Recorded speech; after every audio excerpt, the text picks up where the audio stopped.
শহীদ ইসমাইল হোসেন রাব্বি আমার ছোট ভাই। 17 বছর মাত্র বয়স আমার ভাইয়ের।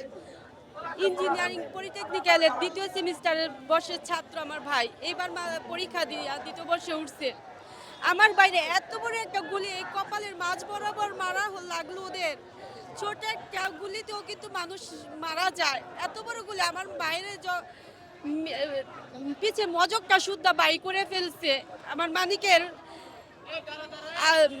মারা যাওয়ার পরও এক চোখ তাকায় রয়েছে, মনে হয় আমাদের দুই বোনকে আর আমার মাকে দেখার জন্য।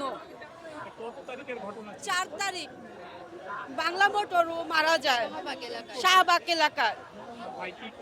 আমার ভাই সৈরাতপুর পলিটেকনিক্যালে পড়তো, 2য় বর্ষের ছাত্র, ইলেকট্রনিক ইঞ্জিনিয়ারিং কলেজে পড়তো। 17 তারিখ সৈরাতপুরও ইয়াতে যায়, আন্দোলনে যায়। তারপর আমরা দুই বোন যে নিয়ে আসি, বললি রাব্বি তোমার আন্দোলনে যাওয়ালাম না, তুমি ছোট মানুষ, বাহিরের থেকে ঘরের থেকে বাইর হয়েও না, তোমার দরকার নাই, আমরা আছি না। আমার বোন ঢাকা ভার্সিটিতে কবি নজরুলে পড়ে। আমি কই মিম আছে, মিম যাও, তোমার যাওয়ার দরকার নাই। আমারে বলে বইনা খালি তুমি আমার চিন্তা করো। আবু সাইদ মুগ্ধ শহীদ হয়ে মারা গেছে, এই ভাইয়ের রক্তের কি দাম নাই? আমি যদি শহীদ হওয়ার হয় দেশের জন্য জান দিব। আল্লাহর কথা কবুল কইরা ফেলাইছে। 19 তারিখ জুলাই মাসের 19 তারিখে রবার্ট বুলেট খাই আসে বুকে। আমার বোন আমাকে ফোন দেওয়া বলে বইনা রাব্বি না রবার্ট বুলেট খাইছে। আমি কই বইনা পুলিশ যেহেতু বাড়িতে রাতে বেলা আসা, আমাদের এলাকায় রাতে পুলিশ আইসা যাদের রবার্ট বুলেট খাইছে দৌড়া দৌড়া নিয়ে যায়। আমি বলি বইনা ওর বুকে আমি কিছু একটা দিয়ে পুড়ে দিব, জানি দেখা না যায় ওই রবার্ট বুলেট খাইছে, তাহলে ওরে দিতে পারবো না। বুকে থাকবো। আমার বোনেরে বলছি বোন তুই গল লক করে রাখ। আমার বোনে গল লক করে দিয়েছে 4 তারিখে। এই লক ভেঙে ও বাইর হয়ে গেছে আন্দোলনে। প্রত্যেকটা দিন ওই কেন্দ্র পর্যায়ে আন্দোলন করতো, আমাদের বাড়ির আশেপাশে ও যেত না, কেন্দ্র পর্যায়ে আন্দোলন করতে বাইর হইতো। 4 তারিখ বাইর হয়েছে লক ভেঙে।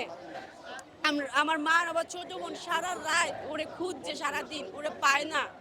সকালবেলা আমার বাড়িতে যায়, আমি দোলাই খাল থাকি, বইনা রাব্বিরে তো পাই না। আমি কই বইনা চলো ঢাকা মেডিকেল যাই, ও মনে হয় গুলি মুলি খাইছে ভাবে আহত হয়েছে, ওরে গেলে পাওয়া যাইব। ঢাকা মেডিকেলে যখন পা রাখি তখন পা রেখে আমি আমার বোনরে বলি বইনা আমার না কিরকম জানি কান্না পাইতেছে, আমি না হাঁটতে পারতেছি না। বইনা চলো রাব্বি কোথাও যদি পড়ে থাকে আমরা না গেলে ও আশা আমাদের জন্য থাকবো। পুরান বিল্ডিং নতুন বিল্ডিং এমন কোনো ওয়ার্ড নাই, আমরা দুই বোন না ওরে খুঁজছি। মানুষদের জিজ্ঞাসা করি ভাই নতুন রুগী কোন ওয়ার্ডে আছে, প্রত্যেকটা ওয়ার্ডে প্রত্যেকটা নার্স ডাক্তার সবাই জিজ্ঞাসা করছি, কেউ আমাদের বলে না আমার ভাই আছে। আমি খুঁজছি পাই না। পরে এক লোক বলে আপু এভাবে তো আপনারা পাবেন, আপনারা একটু মর্গে যান। পরে ঢাকা ভার্সিটির মর্গে, কলেজ মর্গে যে ওয়ার্ড বয় আমি ছবি দেখাইছি, ভাই দেখেন তো এই ছেলেটাকে দেখছেন কিনা। আপু এভাবে তো চেনা যায় না, এভাবে চেনা যায় না। পরে আমি আপনাদেরকে কিছু ছবি দেখাই, ছবি দেখে দেখেন পানি। অনেকগুলো ছবি দেখাইছি, দেখি আমার রাব্বি না।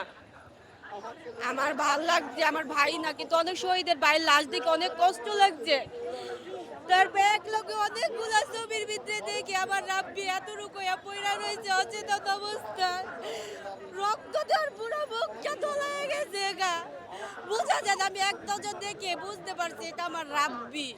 আমি খালি বলছি আল্লাহ গো আমার রাব্বি নাই। আমরা দুই বোন সাথে সাথে ওই জায়গায় পড়ে গেছি।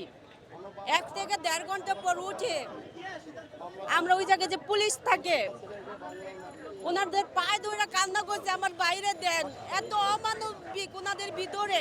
আমার ভাইকে দেন, আমাদের বলে ধানমন্ডি জিগাতলা যান আপনারা। আমার দুই মামাকে ফোন দেওয়ার পরে তখন বেলা বাজে 11টা, প্রচুর বৃষ্টির মতন গুলি ছুটতেছে।